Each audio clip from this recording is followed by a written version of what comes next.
गांव में रहने वाले बड़े बुजुर्ग जो आपको कहानियां सुनाएंगे, बताएंगे, वो आपको कहीं नहीं मिलेंगी। उनके पास ना जाने ऐसे कितने ही किस्से हैं जब उन्होंने वो महसूस किया है जो हम कहानियों में सुनते आए हैं। गांव का जो माहौल होता है, एक दूसरे से बड़े जुड़े हुए होते हैं वो। अब तो फिर भी आने जाने में इतनी दिक्कतें नहीं होती हैं एक जगह से दूसरी जगह, लेकिन पहले ऐसा नहीं था। कई किलोमीटर लंबा सफ़र पैदल चल के पार किया करते थे। पिछले साल काम से थोड़ा समय निकाल के मैं उनसे मिलने गया। मेरे नाना नानी जी, जो पहाड़ों पर बसे किसी एक छोटे से गांव में रहते हैं, उनके पास जाना हमेशा से मेरे लिए खास रहा है। बहुत सारी कहानियां सुनाते हैं वो, बताते हैं अपना एक्सपीरियंस। और आपको तो पता है कि मुझे कहानियों से कितना लगाव है। वैसे तो मुझे बहुत सी कहानियां याद हैं जो उन्होंने कभी सुनाई थी, लेकिन एक कहानी जो मैं आपसे आज ज़रूर शेयर करने वाला हूँ, ये इस बार मुझे उन्होंने सुनाई थी जब मैं आखिरी बार गया था उनसे मिलने। जब नाना नानी जी की शादी हुई थी, शादियों का मौसम है, तो उन्होंने ये कहानी मुझे सुनाई। उस वक्त एक रिवाज था, शादी में जो बारात आएगी उन्हें 3 दिनों तक लड़की वालों के घर रुकना होगा। बकायदा अच्छा खासा इंतज़ाम होता था लड़की वालों की साइड से, कहीं कोई कमी न रह जाए। बाराती अपने साथ कपड़े बांध के ले जाते थे कि 3 दिनों का बढ़िया ट्रिप मार के आएंगे। बारात जिस गांव से चली थी और लड़की वालों का घर जहां था, यानी कि मेरी नानी का घर, इन दोनों गांवों के बीच तकरीबन 7 किलोमीटर का रास्ता था। बाराती पैदल चल के लड़की वालों के यहाँ तक पहुंचे थे। पहाड़ों में अक्सर उजाला थोड़ा ज़्यादा देर तक रहता है, क्योंकि पहाड़ों में रोशनी को ढलने में समय लगता है। शाम के 4 बजे बारात निकली थी और लगभग 9 बजे के आसपास नाचते गाते हुए ये लोग लड़की वालों के यहाँ पहुँच गए थे। उसके बाद शुरू हुई शादी की रस्में, खाना पीना, नाच गाना। रात रात भर लोग जगे हुए रहते थे। औरतें अलग रात भर गीत गाती थी, तो आदमी लोग अपने दूसरे रस्मों में लगे होते थे। उस रात करते करते समय का ज़रा भी नहीं पता चला। सुबह के 5 बजने को थे। अब अगले कुछ दिन ऐसे ही चलने वाले थे, पर शायद नियति को कुछ और मंजूर था। दूसरी रात वहां गांव में कुछ और रस्में शुरू हुई। सब कुछ सही चल रहा था, पर दिक्कत वहां आई जब कुछ लोगों में लड़ाई झगड़ा शुरू हुआ। शादी ब्याह के माहौल में लोग इतनी पीनी शुरू कर देते हैं कि जिसकी कोई हद नहीं, और इस पीने के चक्कर में ना जाने कितनी ही शादियां खराब की हैं। उस लड़ाई की वजह से बात इतनी बढ़ गई कि सारी रस्मों को वहीं रोक दिया गया। लड़की वालों की तरफ से जो हो सकता था उन्होंने सब किया, कोई कसर नहीं छोड़ी खातिरदारी में। माहौल जब थोड़ा शांत हुआ और रात के 3 बजे के आसपास जब सब सो रहे थे, तो उन्हें कुछ आवाज़ें आती हैं। आप लोग जानते होंगे गाँव में लोग बाहर सोना ज़्यादा पसंद करते हैं, और ये बात कई साल पुरानी है, जब तो घर भी खुले खुले होते थे, बड़े बड़े कमरे, आंगन में खाट बिछाई और सो गए। अब यहाँ मैं बताना चाहूँगा कि जब बात पहाड़ी गांवों की आती है ना, तो वहाँ घर के बाहर सोना मतलब खतरे को दावत देना। अलग अलग तरह के जानवर वहाँ होते हैं, और सबसे ज़्यादा तो बाघ का खतरा होता है। वहाँ पे लगातार ये खतरा बना रहता है, और उसे अगर ऐसे में कोई दिख जाए तो उसे अपना शिकार बना लेता है, फिर चाहे वो इंसान हो या कोई जानवर। गांव में ये बात फैली हुई थी कि सब अपने साथ कोई ना कोई हथियार लेके सोएंगे, ताकि खुद का बचाव कर सकें अगर कुछ ऐसा हुआ तो। रात के सन्नाटे में कोई भी आहट ऐसे में आपको डरा देती है।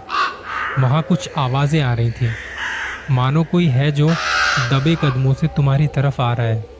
अंधेरा इतना ज़्यादा था कि हाथ को हाथ नज़र न आए। थोड़ी बहुत आग का इंतज़ाम भी किया हुआ था, जिसकी वजह से थोड़ी रोशनी हो रही थी। भले ही इतना ज़्यादा आप देख नहीं सकते थे, पर कुछ ना से तो कुछ बेहतर। इस बीच किन्हीं 2 लोगों की आंख खुली और उन्हें जाना था पीछे खेतों में हल्का होने के लिए। जब वो दोनों पीछे खेत की तरफ जा रहे थे, तो उन्हें खेतों की तरफ कोई चमकती हुई चीज़ नजर आई। दोनों ने उस पर ज्यादा ध्यान ना देते हुए खुद को हल्का करना शुरू किया। दोनों आपस में बातें कर रहे थे। तूने देखा वो क्या चमक रहा है? हाँ देखा मैंने भी, पर ये क्या कुछ समझ नहीं आ रहा। इतनी रात में क्या हो सकता है? चल चल के देख के आते हैं। दूसरे ने कहा चल चलते हैं। दोनों बात करते हुए उस चमकती हुई चीज की तरफ आगे बढ़ रहे थे और जैसे जैसे उस चमकती चीज की तरफ जा रहे थे उसकी रोशनी कम होती जा रही थी। एक वक्त बाद वहां कुछ नजर नहीं आ रहा था। भाई साहब, अभी तो यहां वो चीज चमक रही थी, कहाँ गई वो? इतना कहते ही उनके ऊपर किसी ने हमला कर दिया। आगे आगे जो चल रहा था वो छटपटा रहा था, चिल्ला रहा था। पीछे वाला उसे देखकर वापस भागा। वो चिल्लाता हुआ जा रहा था और गांव वालों को बुलाना चाह रहा था। तभी उसके ऊपर भी किसी ने हमला कर दिया और एक भयानक आवाज के साथ सब शांत हो गया। अगली सुबह जब कुछ लोग खेतों की तरफ फ्रेश होने के लिए गए तो उन्हें कुछ खून से लथपथ कपड़े नजर आए। जगह जगह बिखरे पड़े थे। ये बात वहां आग की तरह फैली। बाकी कुछ लोग और भी आए। तब छानबीन शुरू हुई। किसके साथ ये हुआ है? कौन था जो मारा गया? गांव वालों को लग रहा था कि कोई किसी बाघ का शिकार हुआ है जो यहां आया था और बेमौत मारा गया। यहां गांव में 2 बाबा जी बड़े मशहूर थे। जब उनके पास ये बात पहुंची तो उन्होंने बताया ये किसी बाघ का काम नहीं है। बाघ आया होता तो शरीर के कुछ टुकड़े मिलते जो वो नहीं खाता, पर यह बाघ नहीं है। एक नर पिशाच का काम है जिसे अपनी भूख मिटानी थी। वो इतने में भी शांत नहीं होगा क्योंकि उसके मुंह अब इंसानों का खून लग चुका है। वो निकलेगा रातों को अपने शिकार के लिए, एक भेड़िया बनकर, और तुम उसे रोक नहीं पाओगे। उसकी शक्तियों के आगे इंसान बहुत मामूली है। गांव वालों ने कहा तो बाबा जी उसे रोकने का कोई तो तरीका होगा। तरीका है, पर इसमें जान भी जा सकती है। बाबा जी वैसे भी हमें मरना तो है ही, कोशिश करके मरेंगे। किन्हीं 2 लड़कों ने यह बात कही। बाबा जी ने कहा 2 से बात नहीं बनेगी, और लोग चाहिए। जहां ये सब हो रहा था उस गांव में लोग बहुत कम रहते थे, लेकिन जब बारात आई थी तो यहां लोगों का जमावड़ा सा लग गया था। सबने आपसी सहमति से बाबा जी को और बाकी गांव वालों को मदद करने का भरोसा दिलाया। शाम ढलते ढलते उन 2 लोगों का भी पता चल चुका था जो उस नर पिशाच के शिकार बने थे। बारातियों में थे वो, लड़के वालों की साइड से।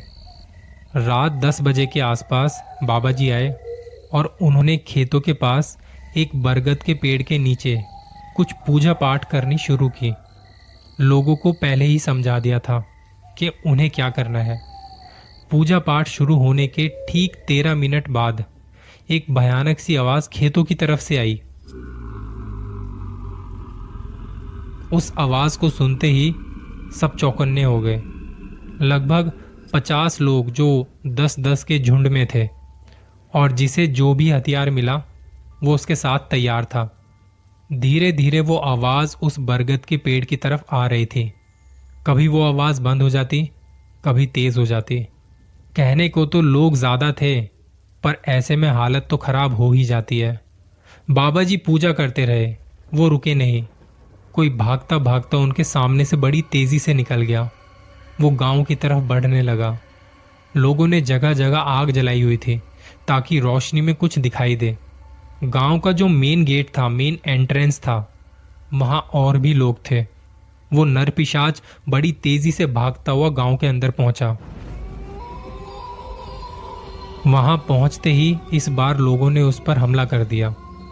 उसके ऊपर एक बड़ा सा जाल फेंका और फिर जिसके पास जो भी हथियार थे उससे मारना शुरू कर दिया। उसके आसपास कुछ लकड़ियां रखी हुई थी, उसे वहीं आग लगा दी। वो बहुत बुरी तरह से चिल्ला रहा था। वो आकार में भी किसी इंसान से बड़ा था। शरीर से आधा जानवर और आधा मानव लग रहा था। देखते ही देखते वो उस आग में राख हो गया।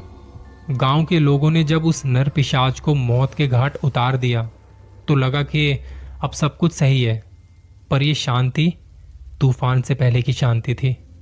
हालांकि कुछ दिनों तक वहां सब कुछ सही रहा। लोग बेखौफ होकर एक गांव से दूसरे गांव बड़े आराम से जाते थे। लोगों का आस पड़ोस के गांवों में आना जाना बढ़ गया था। सब कुछ हंसी खुशी चल रहा था। पर शायद इस गांव को अब किसी की नजर लग चुकी थी। शादी के बाद मेरी नानी अपनी माँ के घर रहने आई और इस दौरान कुछ खबरें वहां से आने लगी कि रात को घर से मत निकलना, एक शैतान है जो घूम रहा है, जो रात के अंधेरे में शिकार करता है। ये सुन के गांव में दहशत का माहौल था। किसी को कुछ समझ नहीं आ रहा था कि क्या करना है, अब इस नई मुसीबत से कैसे छुटकारा पाया जाए। तब गांव वालों को याद आया उन्हीं दो बाबाओं के बारे में, जिन्होंने पहले भी इस गांव को नर पिशाच की मुसीबत से बचाया था। एक रोज उनके पास यहां आने का न्योता भेजा गया कि आपकी मदद की जरूरत है। दोनों ने अपना सामान बांधा और उसी गांव की तरफ बढ़ चले। रात के अंधेरे में वो गांव पहुंचने को थे, तभी उनमें से एक पर किसी अनजान ताकत ने हमला कर दिया। उन्हें संभलने का मौका तक नहीं मिल पाया और देखते ही देखते वो दोनों उस अनजान ताकत के आगे हार चुके थे। दोनों बहुत बुरी तरह से मारे गए। जब ये बात गांव वालों तक पहुंची तो पूरे गांव में मातम सा छा गया। अब हर रात को गांव से किसी न किसी के गायब होने की खबरें आने लगी। किसी को लगता कि कोई बाघ है जो गांव वालों को अपना शिकार बना रहा है, तो किसी को लगता ये उस नर पिशाच की आत्मा है जो अपना बदला ले रही है उस गांव वालों से। अब तो आलम यह था कि लोग दिन के वक्त भी घरों से बाहर निकलने में डरते थे। लोगों का काम धंधा चौपट हो गया, खेती बाड़ी रुक गई, खाने पीने को अनाज नहीं। ऐसे में वहां रहना बड़ा मुश्किल हो रहा था। ये सिलसिला कई दिनों तक चला और हर दूसरे दिन कोई ना कोई खबर वहां से निकलती थी। गुजरते दिनों के साथ जब ये घटनाएं और बढ़ने लगी तो गांव वालों ने एक दिन पंचायत बुलाई और जहां सबकी आपसी सहमति से उस गांव को रातों रात खाली कर दिया गया। कहते हैं उस गांव पर एक नर पिशाच की आत्मा राज करती है। वहां किसी का घर नहीं बसने देगी वो आत्मा। अभी हाल ही में कुछ लोग वहां से गुजर रहे थे। रात के वक्त उन्हें वहां टेंट लगा के रुकना पड़ा और उस रात भी कुछ ऐसा ही हुआ। 2 लोग अचानक से गायब हो गए। किसी को नहीं पता वो कहाँ गए, उनके साथ क्या हुआ। ये कहानी उन तमाम कहानियों में से एक कहानी है जो मेरे नाना जी ने मुझे सुनाई थी। और जैसा कि मैं हमेशा कहता हूं, एक दिन सब कुछ खत्म हो जाएगा। आप, मैं, ये हवा, ये पानी, सब कुछ। अगर कुछ बाकी रहेगा तो वो बस कहानियां। अपना ख्याल रखिए।